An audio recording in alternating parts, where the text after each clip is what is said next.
ಕೊರಗಜ್ಜನಿಗೆ ಸಮರ್ಪಿಸಿದ ಮದ್ಯಕ್ಕೆ ಕುಡುಕನೊಬ್ಬ ಕನ್ನ ಹಾಕಿದ್ದಾನೆ. ಉಡುಪಿಯ ನೆಲ್ಲಿಕಟ್ಟಿಯಲ್ಲಿರುವ ಬಬ್ಬುಸ್ವಾಮಿ ಹಾಗೂ ಪರಿವಾರ ದೈವಗಳ ಸನ್ನಿಧಿಯಲ್ಲಿ ಈ ಘಟನೆ ನಡೆದಿದೆ.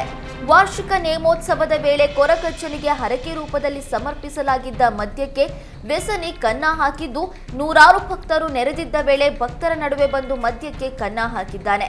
ಕುಡಿತದ ಚಟಕ್ಕೆ ಹರಕೆಯ ಮದ್ಯವನ್ನು ಬಿಡದೆ ಕನ್ನ ಹಾಕಿ ಭಕ್ತರ ಕೈಗೆ ಸಿಕ್ಕಿಬಿದ್ದಿದ್ದಾನೆ.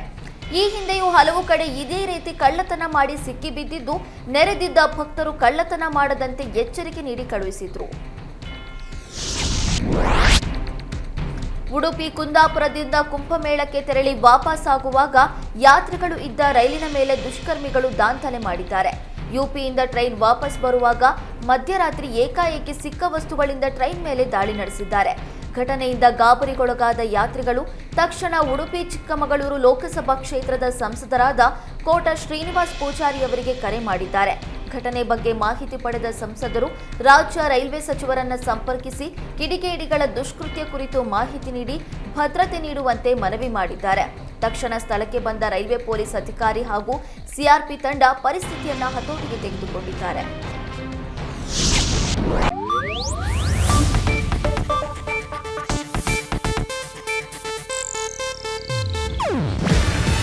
ಇದು ಏಷ್ಯಾನೆಟ್ ನ್ಯೂಸ್ ನೆಟ್ವರ್ಕ್ ಪ್ರಸ್ತುತಿ. ನೀವು ನೋಡ್ತಿದ್ದೀರಾ ಏಷ್ಯಾನೆಟ್ ಸುವರ್ಣ ನ್ಯೂಸ್.